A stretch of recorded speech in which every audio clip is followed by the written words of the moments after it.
Adakah mungkin untuk hidup sebagai seorang Yahudi dan membela orang Yahudi sambil masih mengejar kerjaya dalam bidang seni? Selama beberapa generasi, orang Yahudi Amerika telah memainkan peranan besar di Hollywood dan teater. Tetapi jarang sekali mereka menggunakan platform tersebut untuk bersuara mengenai isu-isu Yahudi.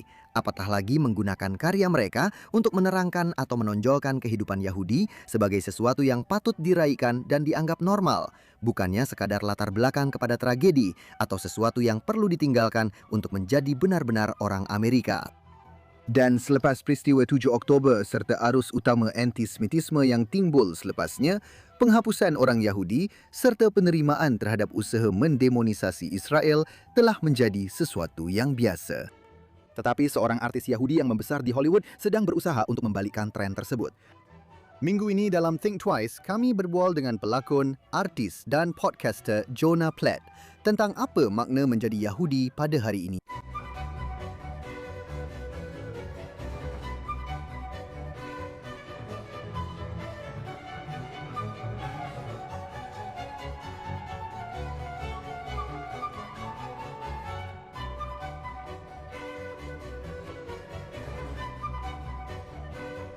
Hai dan selamat datang ke Think Twice. Orang Yahudi telah hadir di mana-mana dalam budaya populer Amerika selama lebih dari 1 abad. Malah, boleh dikatakan mereka lebih kurang mencipta Hollywood. Tetapi hanya sedikit daripada mereka yang berbuat demikian. Atau, di kalangan mereka yang mengikut jejak langkah itu, boleh dikatakan telah menggunakan kemasyhuran dan pengaruh mereka untuk membantu mempopularkan imej kehidupan Yahudi yang dianggap sebagai sesuatu yang dilakukan oleh orang biasa. Hollywood mencerminkan dorongan orang Yahudi yang berjaya untuk benar-benar berasimilasi, tetapi juga menggambarkan mereka yang tidak berbuat demikian atau sekurang-kurangnya ingin mengekalkan identiti mereka sebagai sebahagian bermakna dalam hidup mereka sebagai orang yang perlu lenyap. Tetapi penarikan diri daripada keunikan Yahudi itu hanyalah pendahuluan kepada apa yang berlaku selepas golongan kiri Amerika menerima teori-teori kiri toksik seperti teori kaum kritikal, intersectionality dan kolonialisme penempatan yang secara salah melabelkan Israel dan Yahudi sebagai penindas kulit putih dan Zionisme sebagai satu bentuk fasisme perkauman. Selepas serangan pengganas Arab Palestin yang dipimpin oleh Hamas ke atas komuniti Israel pada 7 Oktober 2023 dan lonjakan global antisemitisme yang berlaku selepas itu, sokongan terhadap Israel hilang.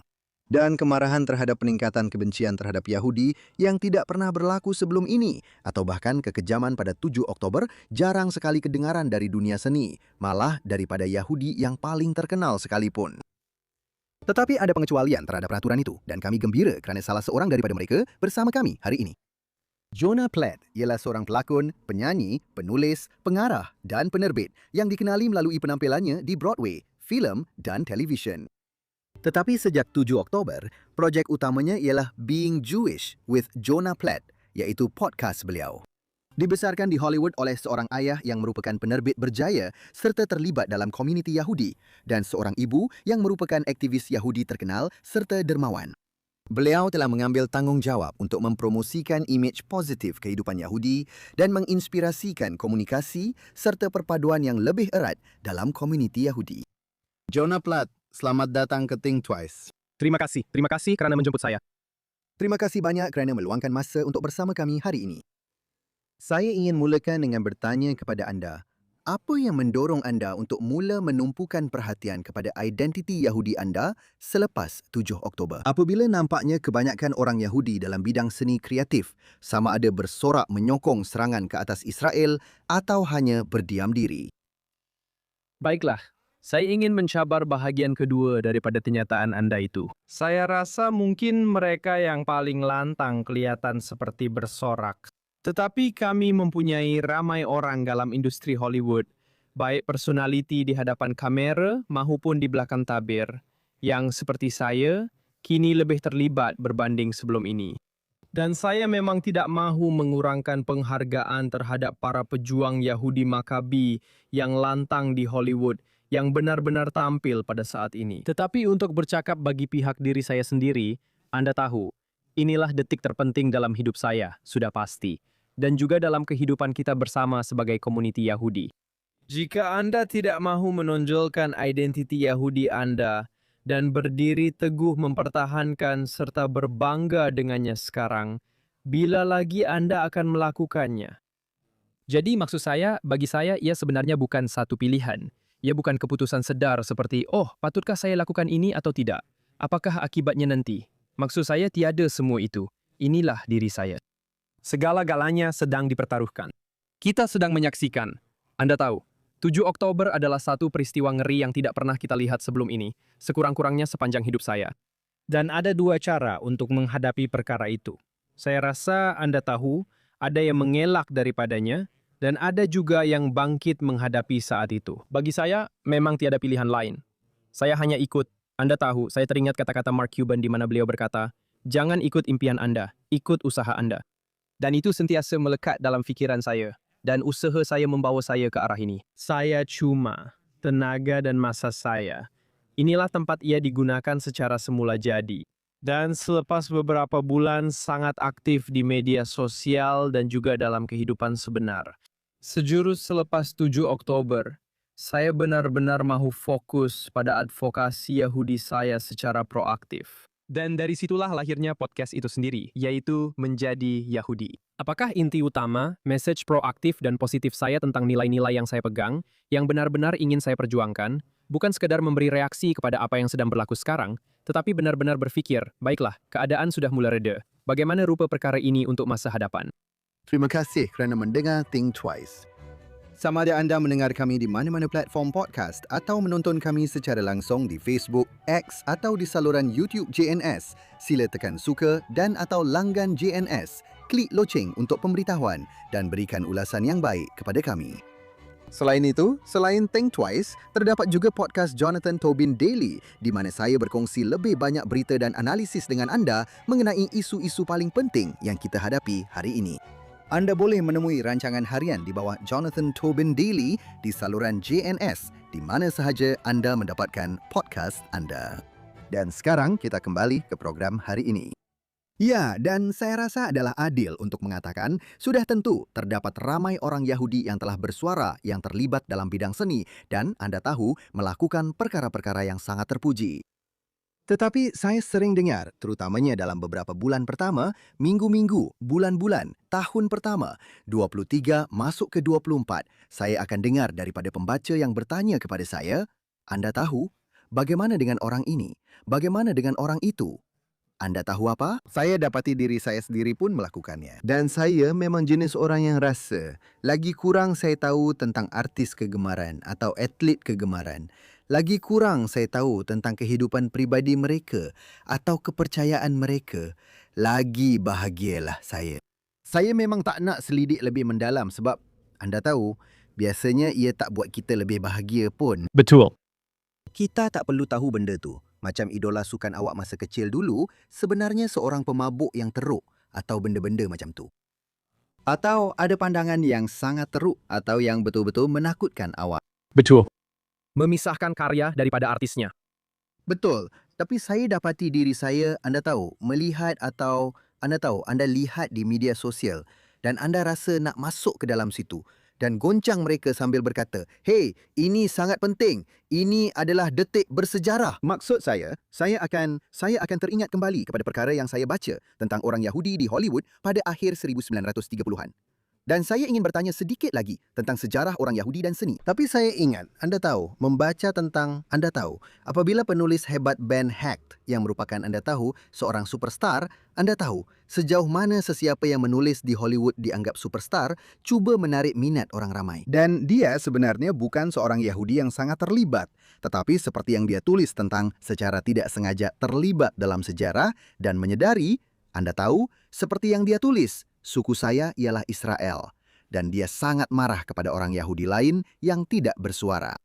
Saya dapati diri saya berfikir seperti, kenapa awak tak buat sesuatu? Kenapa awak tak bersuara?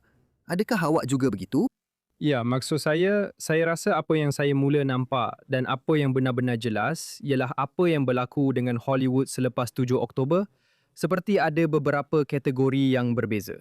Saya rasa apa yang menambah rasa kecewa ialah kurangnya timbal balik.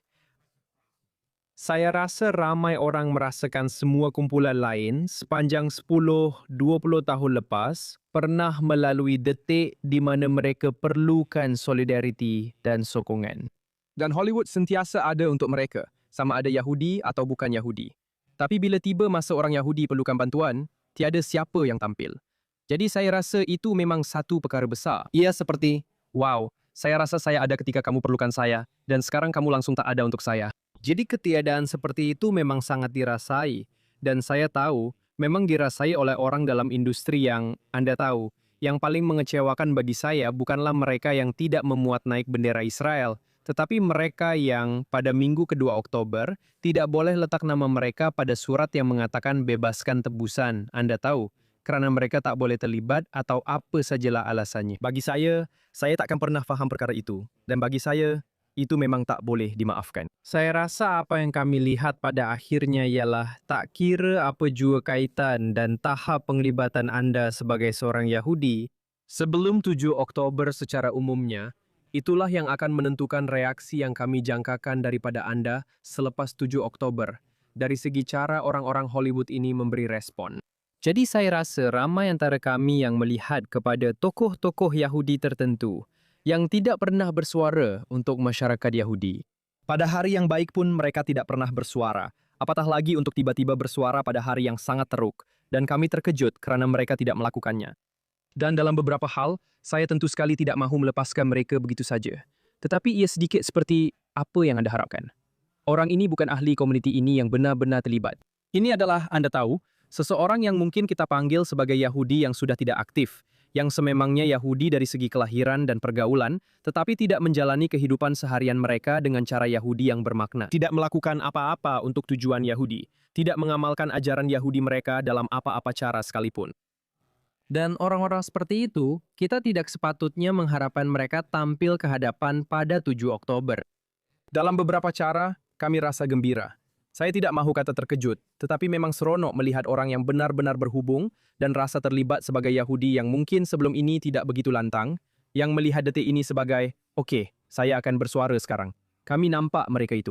Kami juga nampak orang yang saya sebutkan tadi, yang tidak pernah bersuara sebelum ini, memang tidak akan bersuara dan terus tidak bersuara. Dan kemudian ada juga yang berada di tengah-tengah. Dan mereka itulah yang saya maksudkan. Saya lebih kecewa dengan orang yang lebih terlibat, boleh sahaja berkata lebih. Tetapi kerana sensitiviti PR atau apa-apa sebab lain, mereka tidak berbuat demikian. Dan mereka itulah yang mengecewakan saya. Jadi bagi saya, bukan semua di Hollywood itu sama saja. Kamu semua mengecewakan saya. Kerana seperti yang kamu katakan, kamu tahu, pelakon kedemaran seseorang pun mungkin seorang pemabuk yang teruk. Kamu pasti akan kecewa dengan sesetengah orang. Bagi saya, yang paling mengecewakan ialah mereka yang kamu tahu sepatutnya lebih baik. Kamu pernah menjadi sekutu kepada orang lain sebelum ini. Sekarang ini adalah tentang kaum kamu sendiri. Kamu pernah menjadi host, kamu tahu, Majelis Gala Yahudi sebelum ini. Di mana pendirian kamu dalam hal ini? Orang-orang itu benar-benar mengecewakan saya.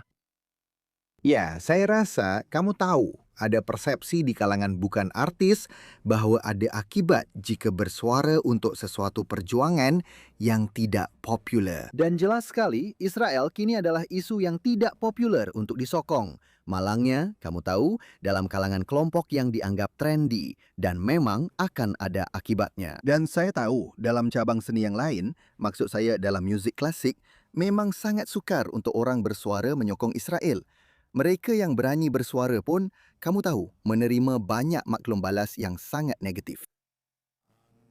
Tapi saya juga pernah dengar dan kamu tahu, seseorang seperti Jennifer Goodwin yang kamu temu ramah dalam podcast kamu, dia kata itu langsung tidak benar. Dan dia benar-benar, kamu tahu, dia benar-benar menonjolkan identiti Yahudinya sejak 7 Oktober.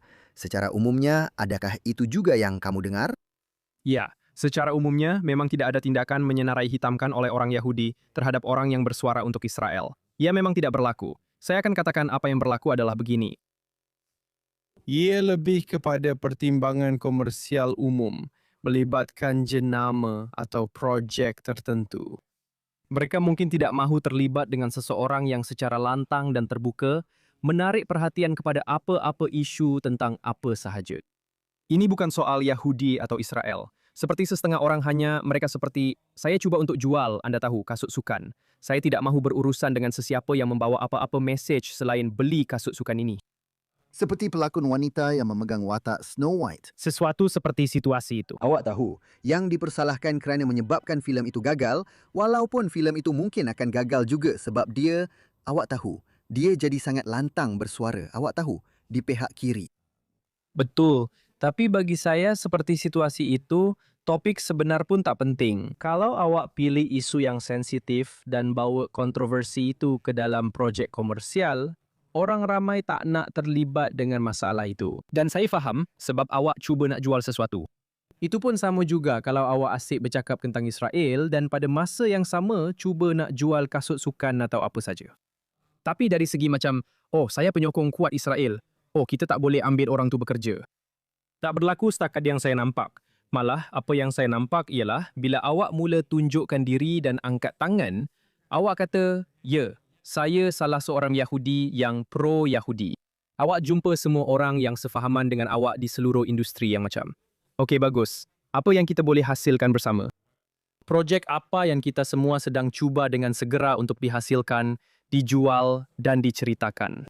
Dan awak boleh lihat ia di seluruh industri daripada eksekutif studio, penerbit, penulis hingga pelakon. Seperti semua orang yang ambil berat kini, lebih peka selepas 7 Oktober berbanding sebelum 7 Oktober, dengan pertaruhan yang lebih tinggi dan keperluan yang lebih mendesak. Dan lihat, memang sukar untuk menceritakan dan menghasilkan kisah-kisah ini atas beberapa sebab. Tetapi bukan kerana amalan menyenarai hitamkan. Bukan kerana kononnya kami tidak suka Israel. Kami tidak suka orang Yahudi. Kami tidak akan menceritakan kisah Anda. Lebih kepada jika sukar untuk diceritakan, sebab pertamanya kami menghadapi kesukaran untuk mendapatkan bakat yang sesuai atau sesuatu untuk menceritakan kisah Yahudi ini. Jadi seperti contohnya siri Netflix, Nobody Wants This. Bagi saya, itu adalah contoh sempurna tentang apa yang sepatutnya kita semua cuba lakukan di Hollywood. Dan itu memang hebat. Komedi romantik, kontemporari, bintang terkenal, sangat menarik. Kebetulan semuanya mengenai orang Yahudi dan betapa orang Yahudi suka menjadi Yahudi. Menakjubkan, sempurna. Bila ia menjadi lebih sukar, ialah jika Anda tidak mempunyai Kristen Bell dan Adam Brody untuk membintangi rancangan Anda, itu boleh jadi jauh lebih sukar. Dan mungkin Anda sukar untuk mencari orang itu kerana mereka gementar untuk terlibat dalam projek Yahudi. Itulah situasi di mana Anda mungkin menghadapi masalah seperti itu. Atau cerita yang anda cuba sampaikan itu, saya tak mahu kata terlalu Yahudi, tetapi ia lebih kepada tidak cukup menarik untuk semua orang sebagai sebuah hiburan dan belum cukup kuat atas meritnya sendiri selain sekedar menjadi sebuah kisah Yahudi yang penting. Sebab ia akan memerlukan banyak wang untuk diterbitkan dan anda perlukan penonton umum untuk dapatkan semula wang anda. Betul? Tepat sekali. Ini adalah pasaran kan? Jadi ia tak boleh hanya, saya buat filem ini untuk 15 juta orang Yahudi di dunia dan saya perlukan setiap seorang daripada mereka untuk menontonnya supaya saya dapat balik modal, betul? Ia mesti. Ini adalah cerita yang sangat menarik. Ini adalah watak-watak yang sangat menarik. Oh, dan sebenarnya mereka adalah orang Yahudi dan cara mereka bercakap, berinteraksi dan menjalani kehidupan itu bercirikan Yahudi. Itulah jenis projek yang sepatutnya sedang diusahakan di belakang tabir. Dan memang ada orang yang sedang bersungguh-sungguh mengusahakannya. Sekarang ini memang satu perniagaan yang sukar. Apapun memang susah untuk hasilkan sesuatu. Seperti yang kebanyakan orang tahu, Hollywood sedang berubah dengan cepat dan semakin sukar untuk menghasilkan karya asli. Jadi semuanya adalah gabungan pelbagai faktor. Tapi ringkasnya, saya tidak pernah mengalami situasi seperti, oh, lelaki itu bercakap tentang Israel, kita tak boleh ambil dia bekerja. Seperti yang saya sebutkan tadi, orang Yahudi memang memainkan peranan penting dan utama dalam pembinaan Hollywood, mula-mula dalam industri filem dan kemudian televisyen. Kami yang menciptanya. Ya, betul. Walaupun Museum of Hollywood pada mulanya tidak mahu bercakap tentang perkara itu, tapi kita ketepikan dulu. Tetapi, gambaran kehidupan Yahudi selain sebagai orang luar atau mangsa atau kumpulan yang ingin berasimilasi bukanlah sesuatu yang kebanyakan Yahudi di Hollywood rasa selesa atau berminat untuk gambarkan. Anda tahu, walaupun golongan antisemit sentiasa bersemangat untuk menggambarkan Hollywood sebagai institusi Yahudi, orang Yahudi di Hollywood pada zaman kegemilangan Hollywood tidak mahu menjadi wakil Yahudi atau bahkan sebagai pembela mereka. Seperti yang saya katakan, seperti yang Ben Heck temui pada tahun 1930-an. Jelas sekali, Hollywood pada tahun 2020-an sangat berbeza. Tetapi, bagaimana anda fikir sejarah ini telah mempengaruhi reaksi orang Yahudi dalam industri hiburan terhadap peristiwa 7 Oktober dan peningkatan antisemitisme di seluruh dunia sekarang? Adakah masih terdapat sedikit keengganan selain faktor pasaran untuk benar-benar mendalami kisah Yahudi yang otentik? Anda tahu, sudah tentu mereka tidak risau tentang tidak dapat berasimilasi seperti mana ketua-ketua studio pada tahun 30-an. Tetapi adakah anda rasa masih ada sedikit keengganan untuk menghasilkan kisah-kisah Yahudi? Ya, Anda memang telah menyentuh semua aspeknya. Maksud saya rasa apa yang kita lihat hari ini adalah semacam etos yang diwarisi dari tahun 30-an, di mana seperti yang Anda nyatakan, pada tahun 30-an dan sekali lagi, maksud saya memang betul. Saya paham kenapa ketua-ketua studio pada masa itu menukar nama mereka daripada Shmuel Goldfish kepada Samuel Goldwyn. Anda tahu, bukannya karena menjadi Yahudi itu sesuatu yang teruk. Saya kini orang Amerika. Saya telah berpindah ke sini dari Eropah Timur. Saya mahu menjadi sebahagian daripada masyarakat ini. Kita sedang mencipta budaya Amerika ini. Dan Anda tahu, apa yang menarik ialah, sudah tentu, Hollywood klasik sebenarnya dipenuhi dengan penceritaan dan morality Yahudi. Mereka cuma tidak memanggilnya begitu. Ia bukanlah kisah-kisah Yahudi. Begitu juga dengan ramai pelakon Yahudi. Ya, Anda tahu, memang ada di mana-mana. Tapi tidak secara terang-terangan Yahudi. Dan biasanya melakonkan watak bukan Yahudi. Anda tahu, orang seperti Paul Mooney yang memainkan semua etnik kecuali Yahudi yang sebenarnya dia adalah. Saya sedikit sebanyak faham kenapa keadaan jadi begitu pada masa itu. Dan saya rasa apa yang Anda lihat hari ini adalah kesan sisa daripada perasaan itu bahawa kita perlu merendahkan unsur Yahudi dan kita hanya orang Amerika. Memang begitu dan saya rasa itulah asasnya. Dan kemudian saya rasa sejak itu, apa yang menambah lagi adalah ketakutan yang tidak pernah dicabar ini, yaitu kalau kita terlalu terang-terangan. Mereka akan kata, Yahudi mengawal ini, dan Yahudi buat itu. Dan jawaban saya sentiasa, mereka tetap akan kata begitu. Jadi lebih baik kita dapat sesuatu daripadanya. Awak tahu, saya sebenarnya pernah berbual tentang perkara ini. Perbualan yang sama dengan Jason Alexander dalam podcast saya. Dan dia jelaskan, saya macam tanya dia kenapa. Dia jelaskan, saya rasa ada ketakutan ini. Dan saya kata, mereka tetap akan kata begitu. Jadi kenapa kita tak buat saja? Dan dia macam, awak tahu, saya tak pernah terfikir tentang itu. Saya rasa ia tak pernah dicabar. Saya rasa banyak daripadanya diwarisi. Saya rasa memang begitulah cara Hollywood beroperasi sejak sekian lama. Iaitu kita tak mahu nampak seperti kita yang berkuasa. Sebab mereka semua kata kita yang mengawalnya. Jadi apa-apa kuasa yang kita ada, kita sebenarnya tak patut gunakan untuk kepentingan sendiri. Kita patut pastikan yang kita sentiasa mengangkat orang lain dan itu memang bagus. Memang bagus untuk mengangkat orang lain, tapi selalunya kita sendiri tak termasuk dalam usaha mengangkat itu. Dan sekali lagi, saya rasa penting juga untuk disebut, ramai orang Yahudi di Hollywood sebenarnya bukan Yahudi yang benar-benar terlibat dalam kehidupan Yahudi. Jadi sekali lagi, untuk mengharapkan orang-orang itu menjadi pemimpin dan Anda tahu, mengutamakan proyek Yahudi, keutamaan Yahudi, serta mengangkat suara Yahudi, mereka tidak akan melakukannya. Mereka tidak melihat diri mereka dalam peranan itu. Mereka tidak menganggap itu sebagai tanggung jawab mereka. Anda tahu, saya tidak akan terkejut jika dalam 1 atau 2 generasi, keluarga mereka telah, Anda tahu, benar-benar kehilangan hubungan Yahudi mereka. Itulah jenis-jenis Yahudi yang sudah jauh daripada kehidupan Yahudi. Ramai Yahudi di Hollywood seperti itu. Ramai juga Yahudi di Amerika, betul? Ya, saya hampir hendak katakan bahawa itu adalah kelompok demografi terbesar dalam kalangan Yahudi, apa yang dipanggil oleh ahli demografi sebagai Yahudi tanpa agama. Tepat sekali. Jadi katakanlah saya percaya di LA jumlahnya sekitar 40% atau 30%. Jadi Anda mungkin fikir, di Hollywood, peratusannya mungkin hampir sama di mana ramai Yahudi, seperti yang kita bincangkan, sebenarnya tidak benar-benar dikira sebagai Yahudi dari segi tanggung jawab atau keutamaan Yahudi dalam industri tersebut. Ya. Itu membawa saya ke soalan saya yang seterusnya, yang mana anda tahu, saya rasa salah satu pandangan terbaik tentang Yahudi moden ialah kata-kata Cynthia Ozick, bahawa universalisme adalah sikap sempit orang Yahudi. Dan itu sesuatu yang saya ingin terokai bersama Anda.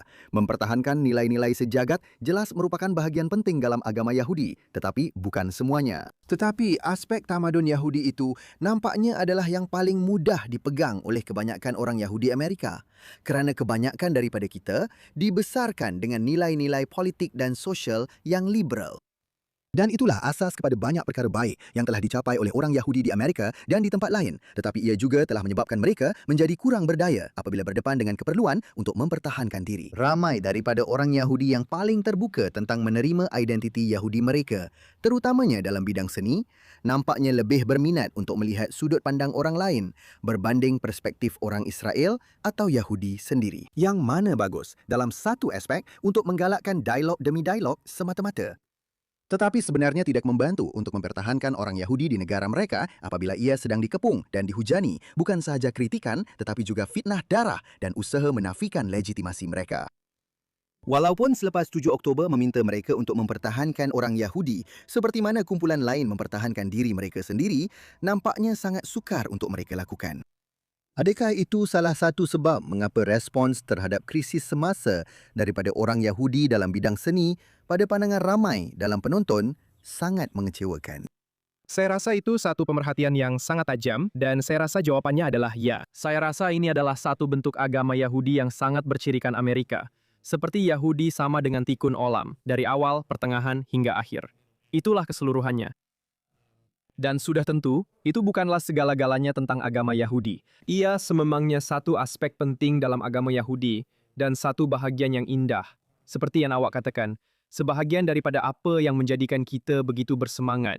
Dalam semua masyarakat yang kita sertai adalah cara kita mengambil berat. Maksud saya, ia adalah salah satu perintah utama kita dalam 100 cara yang berbeza sepanjang liturgi dan kitab suci Yahudi. Iaitu, ambil berat tentang orang asing, ambil berat tentang balu, ambil berat tentang anak yatim, ambil berat tentang musuhmu. Ambil berat tentang semua ini. Ini sangat penting. Noktah. Dan itu bukan keseluruhannya. Kamu perlukan keseluruhan package. Kita jauh lebih daripada hanya satu set nilai itu apabila bercakap tentang siapa orang Yahudi. Dan jika seluruh definisi kamu tentang apa itu menjadi Yahudi hanyalah keadilan sosial, maka kepercayaan kamu, kumpulan kamu sebenarnya bukanlah orang Yahudi. Ia adalah keadilan sosial. Dan kamu cuma sekedar memberinya rupa Yahudi. Ya, maksud saya menonton episod kamu bersama Jason Alexander. Dan dia, kamu tahu, dia memang hebat. Dia sangat berbakat. Dan dia benar-benar tampil ke hadapan. Kamu tahu, sepanjang kerjayanya, kamu tahu, bersuara untuk perjuangan Yahudi. Tapi saya rasa menarik bila dia bercakap tentang bagaimana dia agak keberatan untuk bersuara. Untuk, kamu tahu, seorang kanak-kanak yang menjadi tebusan. Kamu tahu, pada awal tempoh selepas 7 Oktober. Tapi dia mahu bercakap tentang kanak-kanak secara umum, kamu tahu, atau sekurang-kurangnya, kamu tahu, dia rasa tidak selesa hanya bercakap tentang mangsa warga Israel dan tidak tentang rakyat Palestin yang juga menjadi mangsa. Dan saya macam, ya, saya faham itu, tapi itu juga bukan sesuatu yang sesiapa di pihak satu lagi akan fikir untuk lakukan. Ya, dan dia bukan satu-satunya tetamu yang pernah saya jemput yang telah menyatakan sentimen yang serupa, kamu tahu, mendedahkan perkara itu. Sekali lagi, ia barangkali hampir tak pernah dipersoalkan dalam diri mereka sendiri. Naluri untuk benar-benar perlu berkongsi. Seperti, Woi, saya bukan bersikap kesukuan di sini. Saya bukan meletakkan orang Yahudi di tempat pertama. Nauzubillah, saya hanya akan berpihak kepada orang Yahudi saja. tepat sekali. Nauzubillah, jika ada yang menganggap saya ada, Anda tahu, kesetiaan kepada mana-mana satu kumpulan manusia berbanding yang lain. Dan maksud saya rasa tak salah untuk mengutamakan keluarga sendiri dalam hidup. Anda tahu, kalau semua perkara lain setara, sudah tentu. Dan ini juga bukan situasi menang kalah.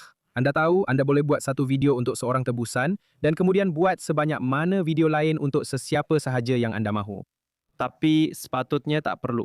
Saya percaya Anda tak perlu ragu-ragu atau persoalkan keinginan Anda untuk hadir untuk komuniti Anda bila mereka perlukan Anda. Saya rasa tak ada apa-apa yang perlu sesiapa pun minta maaf tentang itu.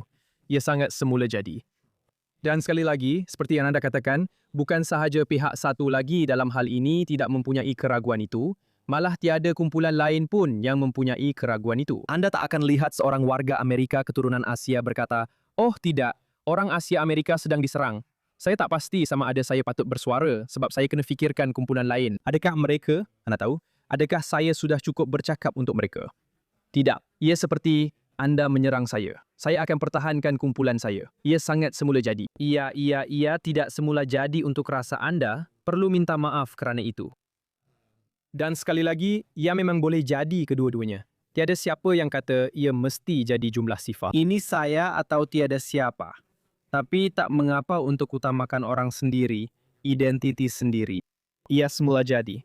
Itulah siapa kita. Tak ada apa yang salah dengan itu. Ya. Bercakap tentang keluarga, kita hidup dalam budaya yang berpecah secara politik. Saya rasa setiap keluarga Yahudi, seperti setiap keluarga Amerika, mempunyai perbezaan pendapat tentang politik. Begitu juga tentang Israel selepas peristiwa 7 Oktober. Anda adalah sebahagian daripada keluarga yang sangat dikenali ramai, yang tidak malu untuk menyatakan pendapat mereka. Dan tanpa berniat untuk menyentuh perkara sensitif, abang anda, Ben, telah mengambil pendirian terbuka mengenai Israel yang sangat berbeza daripada pendirian anda sendiri atau ibu bapa anda, saya tambah. Bagaimana anda mengendalikan perbezaan-perbezaan itu? Adakah terdapat cara untuk melakukannya dalam isu-isu yang sangat penting tanpa merosakkan hubungan? Kerana walaupun anda bersetuju untuk tidak bercakap tentang perkara-perkara tertentu, dan saya rasa anda tahu, kita semua ada keluarga.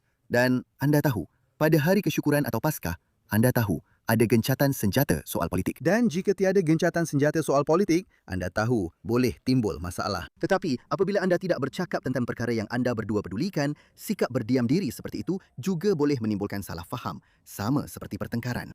Betul. Jadi saya rasa sekali lagi seperti soalan-soalan anda hampir menjawab soalan anda sendiri dengan semua soalan anda kerana semuanya sangat tepat, Jonathan. Memang sangat tipikal orang Yahudi untuk membalas soalan dengan soalan. Ya, Anda tahu, jadi Anda memang betul. Apapun, Setiap kali anda mempunyai hubungan yang anda ambil berat dan terdapat perselisihan atau perbezaan, jika anda mahu mengekalkan hubungan itu, anda perlu utamakan hubungan tersebut.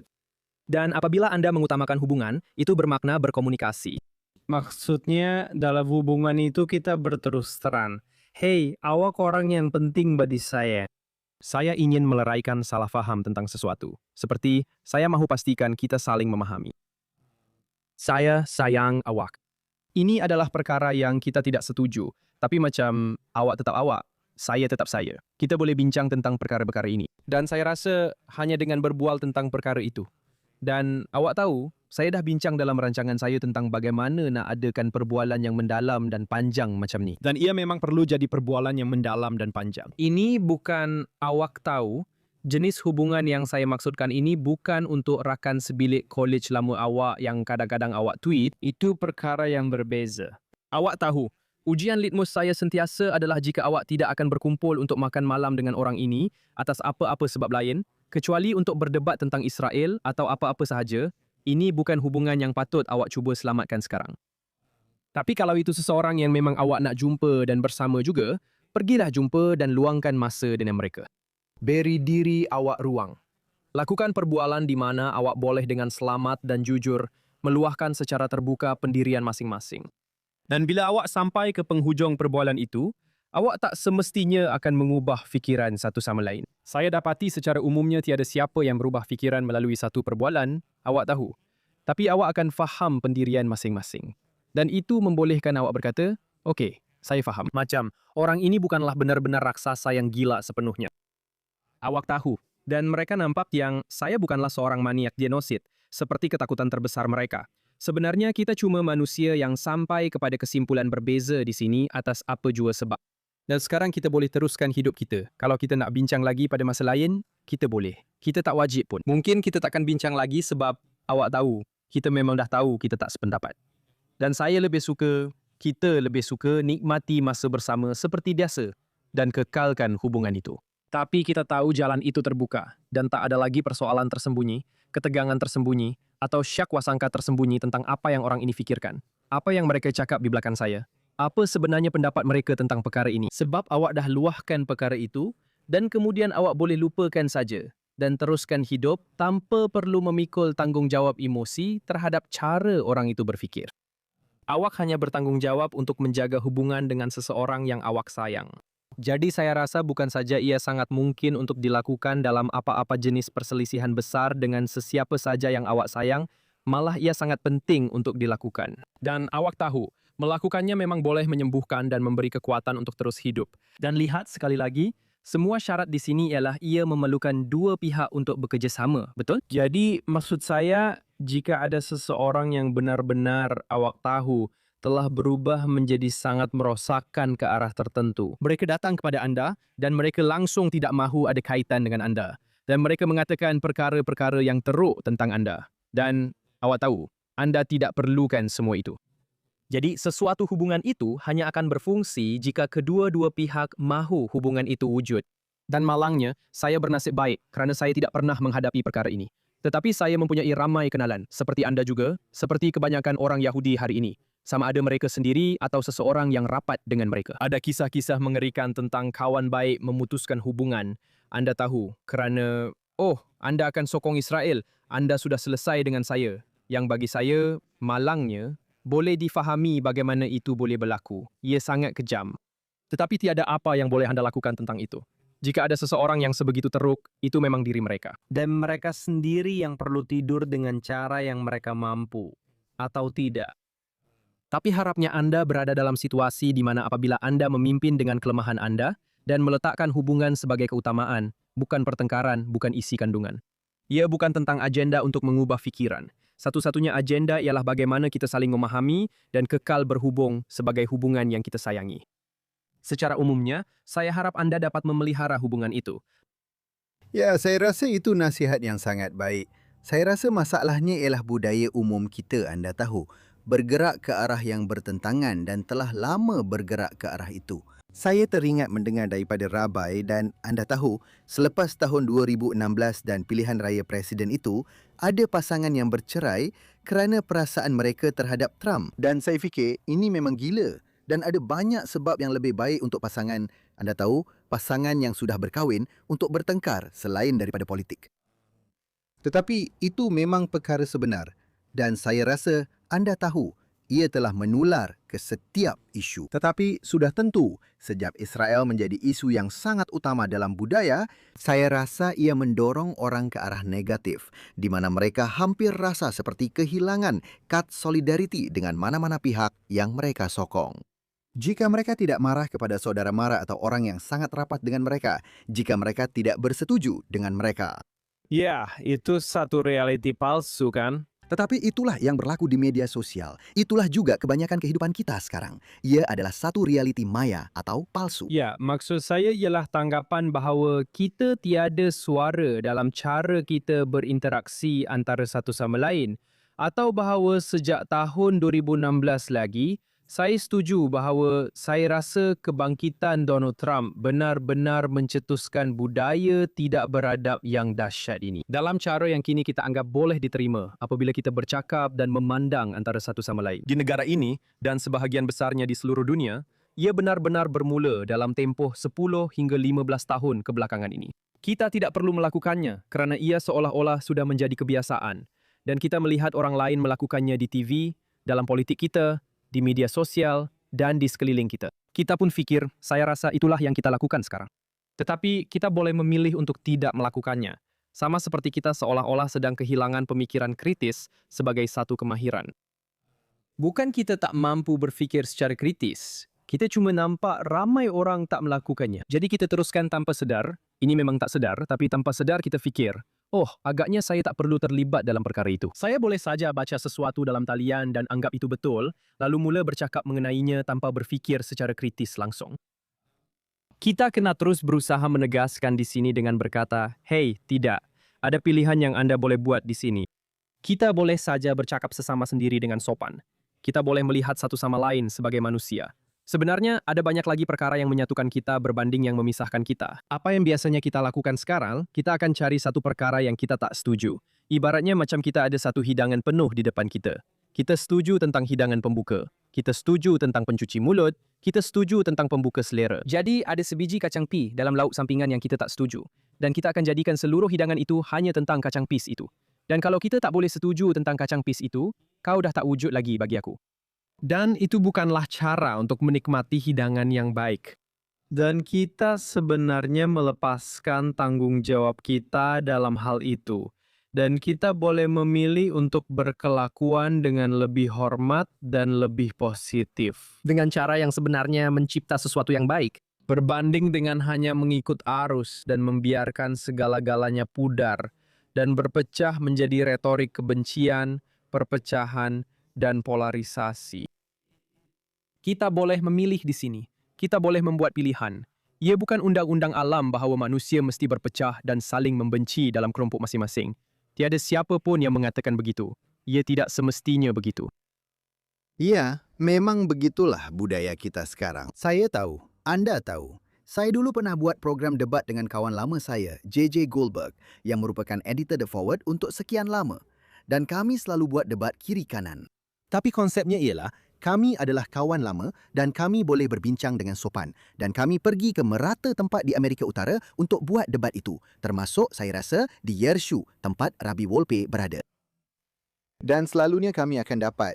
Tapi perkara yang menarik tentangnya ialah, kami akan berdebat tentang Israel dan pelbagai perkara lain. Dan akhirnya, kami akan mengingatkan orang ramai bahawa mereka sebenarnya mempunyai lebih banyak persamaan, anda tahu, daripada perkara yang memisahkan mereka.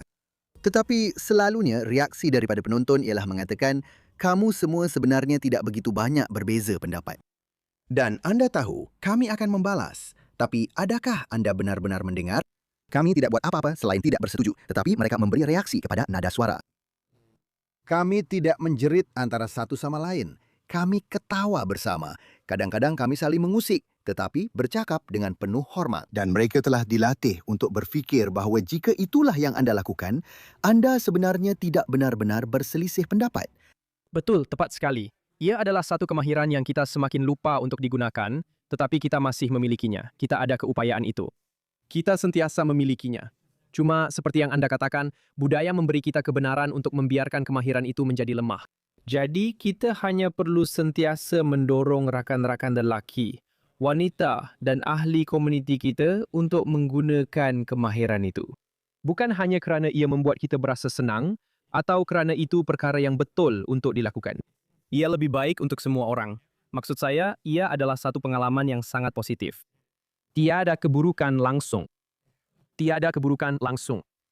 Tidak, memang tiada. Tapi saya rasa pasaran untuk perdebatan seperti itu pun sudah tidak begitu besar, walaupun dalam komuniti Yahudi, seperti yang kita telah dapati. Saya tak pasti. Saya baru saja menonton satu perdebatan yang menarik. Saya rasa ramai orang menonton perdebatan antara Darrow Horn dan Deborah Lipstadt. Perdebatan Sapir pun mendapat banyak perhatian. Ya, tidak. Dengar sini. Saya bukan kata ia mustahil, tapi berdasarkan pengalaman saya, nampaknya minat terhadap perkara itu agak berkurangan berbanding dulu, sebab orang ramai dah terlalu marah tentang segala-galanya.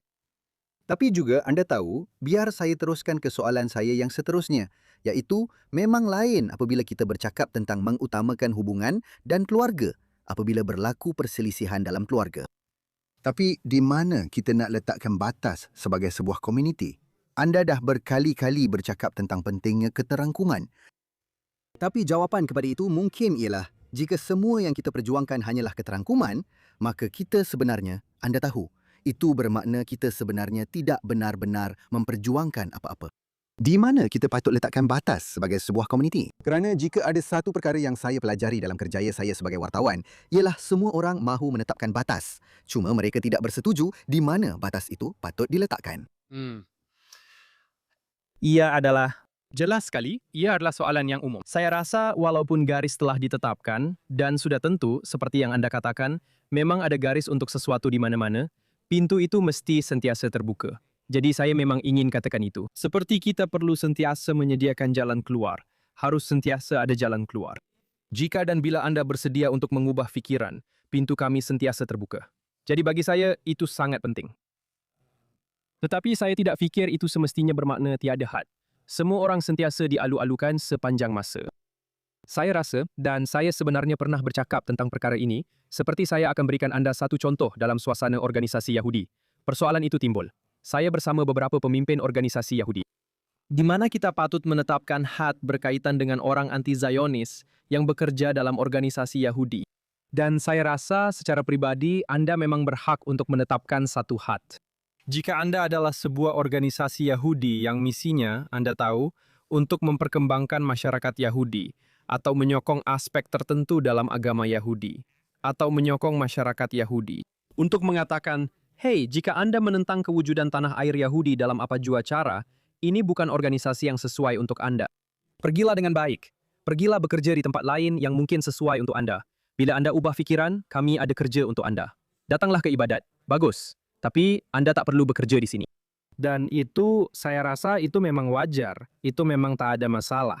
Saya rasa garis seperti itu memang perlu ditetapkan. Dan dalam sinagog Anda, kalau Anda tahu, mereka akan secara sendiri menetapkan batas mereka sedikit. Anda tahu, kalau saya berada di sinagog yang kita buat doa untuk negara Israel, dan kita berdoa untuk tentara Israel setiap hujung minggu, kalau Anda jenis yang membuat perkara itu terasa janggal, atau Anda sendiri rasa tak selesa dengannya, Anda sendiri akan tetapkan batas sama ada Anda nak tinggal atau tidak. Sinagog itu takkan pernah suruh Anda keluar.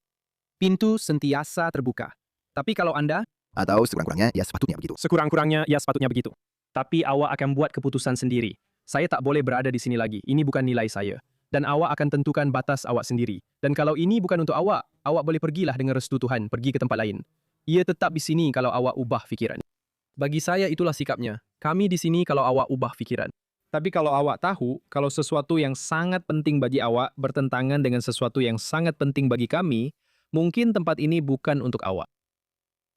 Ya, saya rasa awak tahu itu satu perkara yang sangat penting sebab awak tahu persoalan tentang segala-galanya boleh diperdebatkan walaupun dalam komuniti Yahudi yang begitu pelbagai. Awak tahu, senang saja untuk kata kita semua boleh tidak bersetuju tentang awak tahu berapa kadar cukai sepatutnya.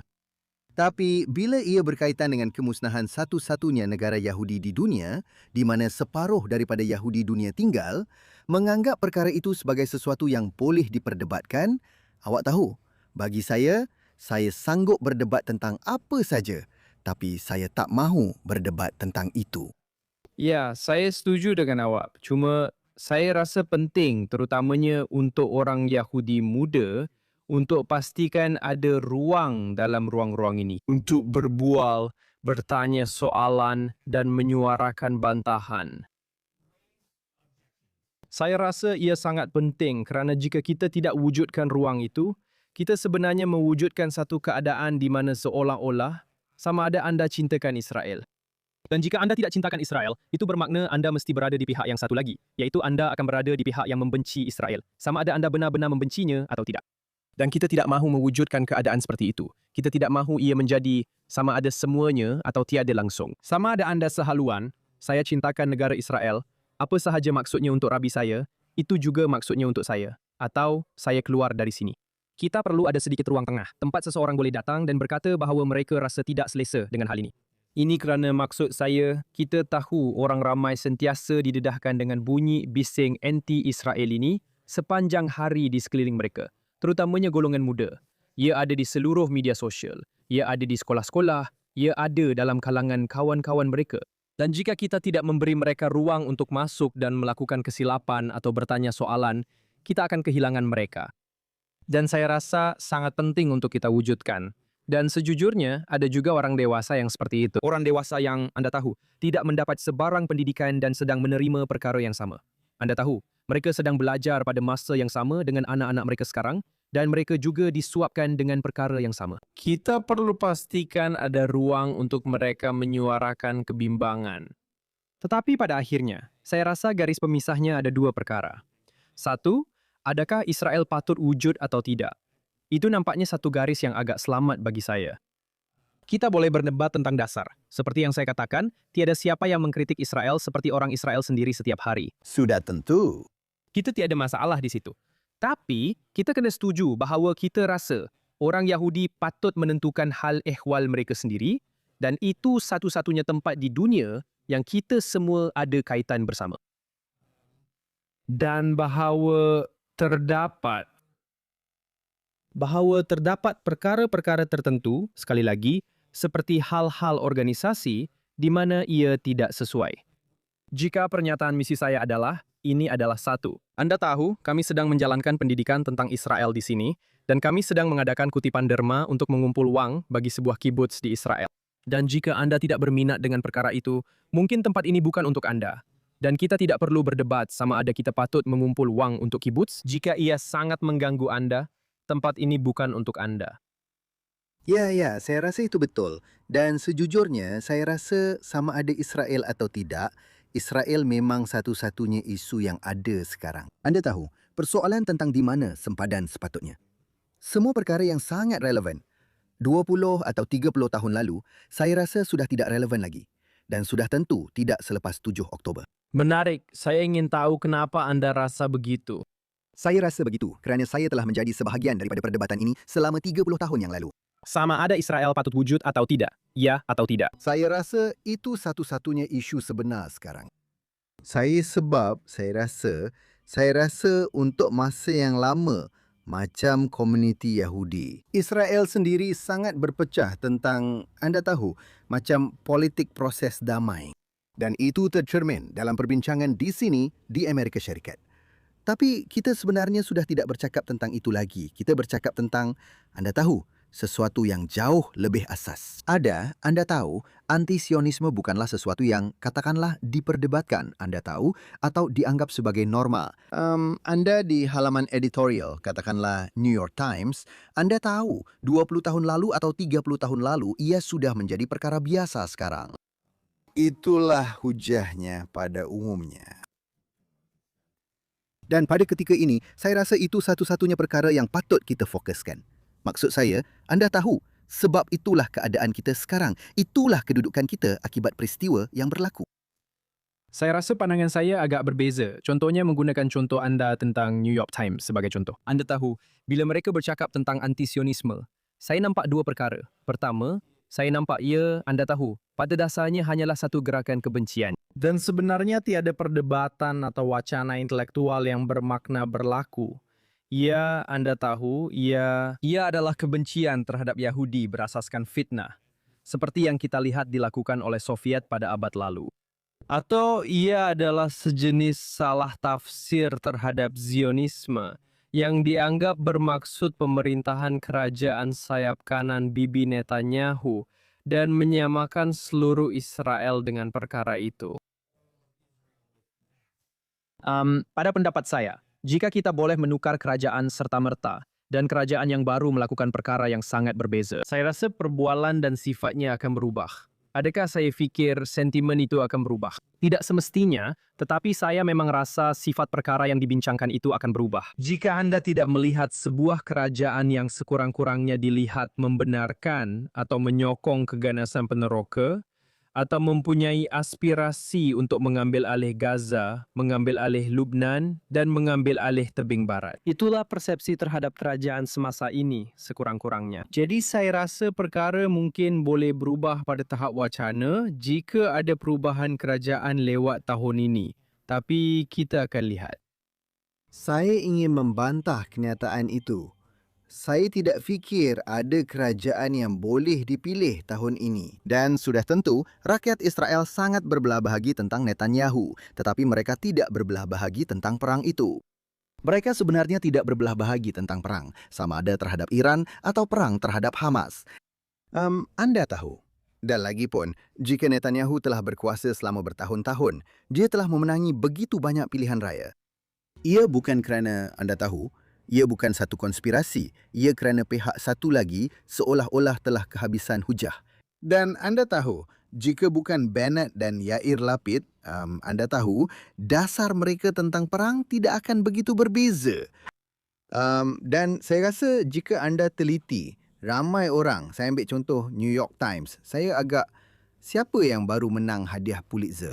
Anda boleh lihat senarai penulis mereka, idea-idea mereka, editor mereka.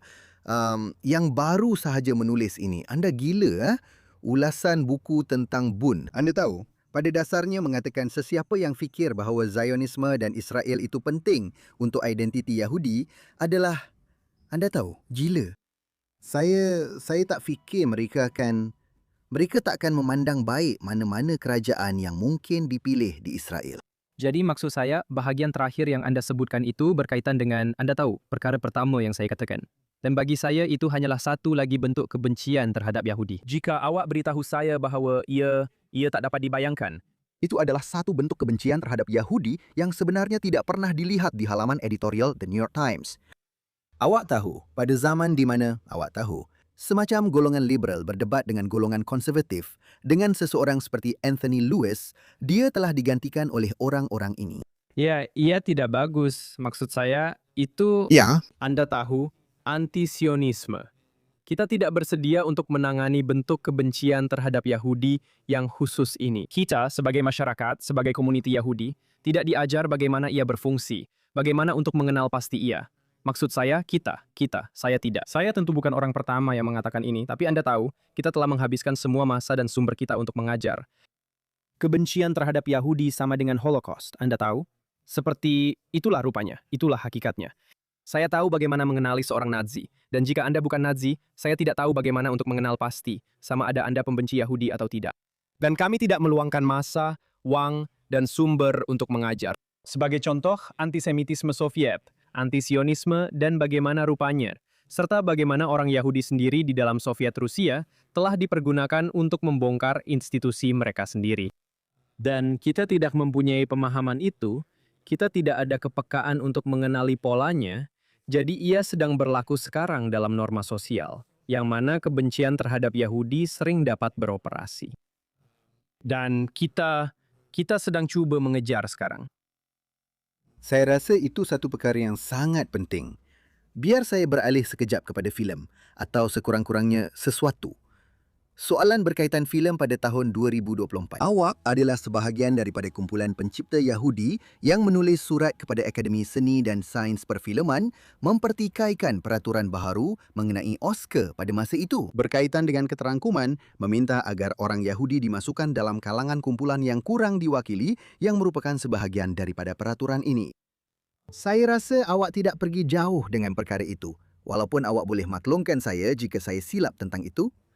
Tetapi, bolehkah yang mana dalam prakteknya sama ada setengah orang fikir ia benar secara teorinya menganggap Israel dan orang Yahudi sebagai penindas kulit putih yang merupakan inti kepada sebab mengapa begitu ramai golongan progresif telah berpaling daripada Israel? Bolehkah ia benar-benar menerima orang Yahudi apabila mereka yang peduli tentang perkara ini melihat orang Yahudi sebagai sebahagian daripada golongan penindas dan tidak benar-benar boleh menjadi mangsa? Ia adalah, Anda tahu, satu soalan yang sangat penting. Saya tahu Anda, rakan-rakan dan sekutu saya yang berkulit hitam, menganggap DEI sangat penting untuk mereka dan Anda. Mereka sangat membantah dan berasa sangat terkesan apabila mereka melihat suara-suara Yahudi berkata, buang semuanya. Mereka fikir, bagaimana dengan kami? Apa pendapat Anda tahu? Sebaliknya, saya rasa mereka tidak benar-benar faham sepenuhnya bagaimana perkara itu. DEI, seperti yang Anda nyatakan, pada dasarnya telah digunakan sebagai senjata untuk mengecualikan salah satu kaum minoriti etnik terkecil di dunia, yang mana sangat telik.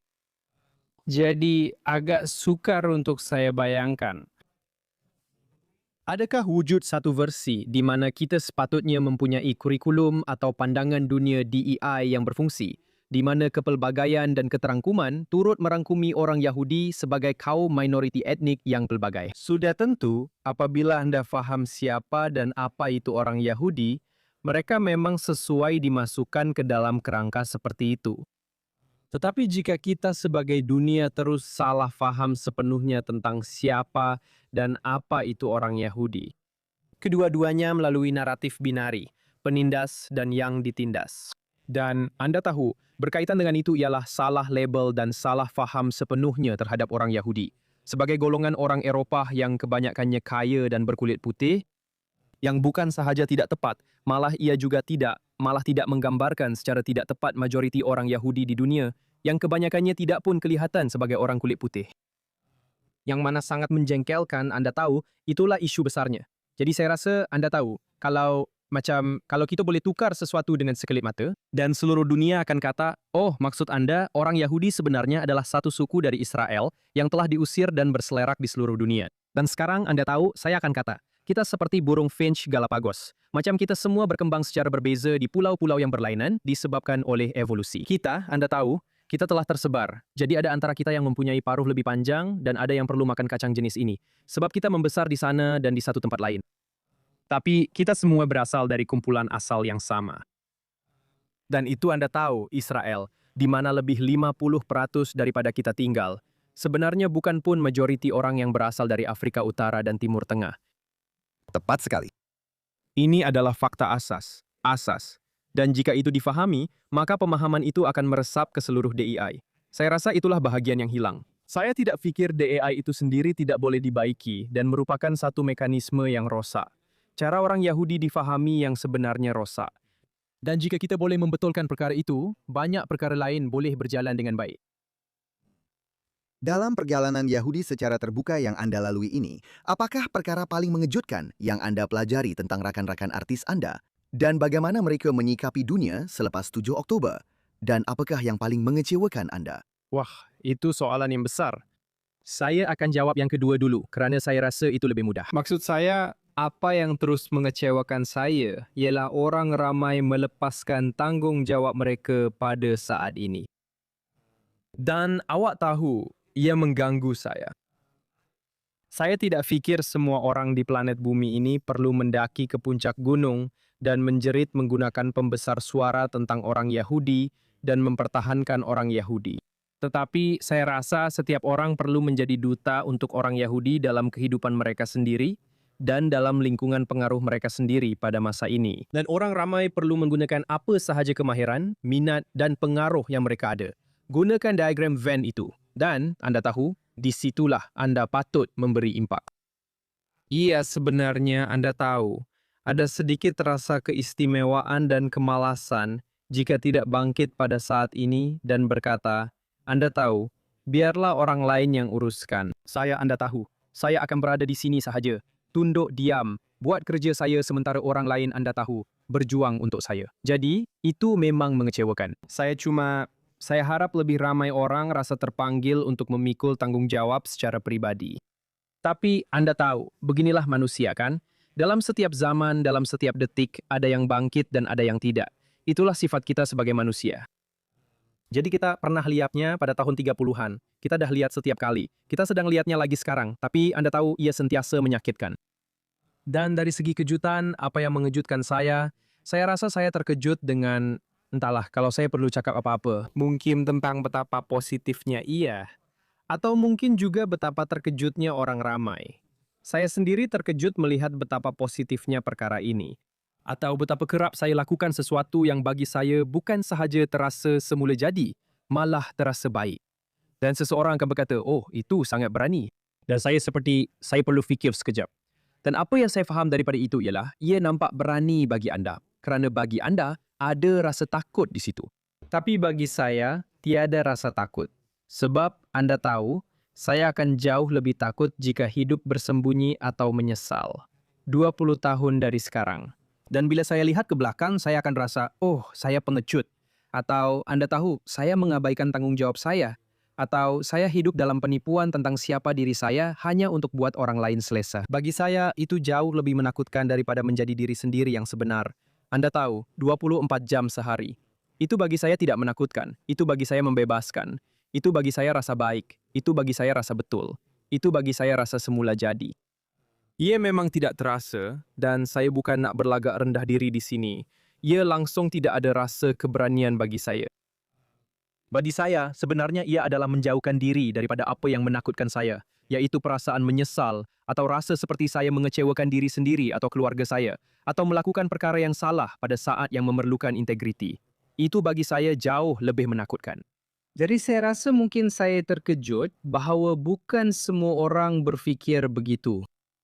Ya, saya memang sangat faham dengan perkara itu. Saya pasti awak pun begitu. Siapakah orang Yahudi yang Anda kagumi sekarang? Saya diilhamkan oleh begitu ramai orang. Saya benar-benar, kerana ini adalah saat di mana semua orang perlu berganding bahu. Saya diilhamkan oleh setiap orang Yahudi yang menyahut cabaran itu. Benar-benar. Sama ada Anda seorang Yahudi biasa di Iowa, yang sebelum 7 Oktober tidak begitu terlibat. Dan kini Anda mula menubuhkan klub buku Yahudi untuk 10 orang Yahudi di kawasan daerah Anda. Bagi saya, itu sangat menakjubkan dan sangat penting. Dan begitulah cara kita akan menghadapi saat ini, dengan orang ramai melakukan perkara seperti itu. Saya ahli Kabinet Kepimpinan Muda Kebangsaan Persekutuan Yahudi, yang menghimpunkan kira-kira 400 orang Yahudi berumur 30-an, 40-an dari seluruh negara. Dan saya sangat terinspirasi oleh rakan-rakan saya dalam kumpulan itu. Dan anda tahu, saya adalah salah seorang daripada sangat sedikit yang benar-benar bekerja secara profesional dalam bidang Yahudi sebagai pekerjaan harian saya. Mereka ini adalah orang-orang yang mempunyai pekerjaan biasa dan sebagainya. Tetapi mereka mengambil tanggungjawab pada saat ini. Mereka mahu menjadi sebahagian daripada organisasi yang menyokong kehidupan Yahudi, di mana mereka mengambil peranan kepimpinan, di mana mereka terlibat dalam komuniti mereka dan dalam identiti Yahudi mereka. Itu benar-benar memberi inspirasi kepada saya. Jadi, sesiapa sahaja pada apa-apa peringkat, tidak kira jenis mikrofon yang anda ada, mikrofon besar memberi inspirasi kepada saya, mikrofon kecil pun memberi inspirasi kepada saya. Ia hanyalah orang-orang yang berkata, Hinani. Itulah yang memberi inspirasi kepada saya. Itu satu poin yang baik dan itu juga satu poin yang bagus untuk kita akhiri. Jonah, terima kasih banyak kerana bersama kami hari ini. Bagaimana penonton dan pendengar kami boleh mengikuti Anda, kerja Anda, serta menonton atau mendengar podcast Anda? Terima kasih kerana bertanya.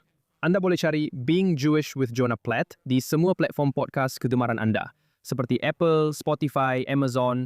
Kami juga ada di YouTube. Kami juga ada di Jewish Broadcast Service di TV.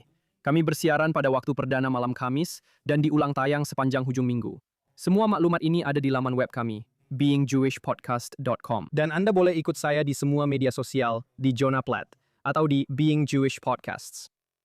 Baiklah, itu memang hebat. Kami juga ingin mengucapkan terima kasih kepada penonton kami. Sila ingat untuk mendengar Jonathan Tobin Daily Edition setiap hari yang Anda boleh dengar di mana sahaja Anda mendengar podcast. Dan sama ada anda mendengar kami di mana-mana platform tersebut atau menonton kami secara langsung di Facebook atau X atau di saluran YouTube JNS, sila tekan suka dan atau langgan JNS. Klik pada loceng untuk pemberitahuan dan berikan ulasan yang baik kepada kami. Sila tulis kepada kami di Think Twice di jns.org dan beritahu kami di mana anda mendengar atau menonton rancangan ini serta apa pendapat anda tentangnya. Dan ingat, teruskan membaca dan berfikir sendiri. Dan kami akan jumpa anda lagi minggu hadapan.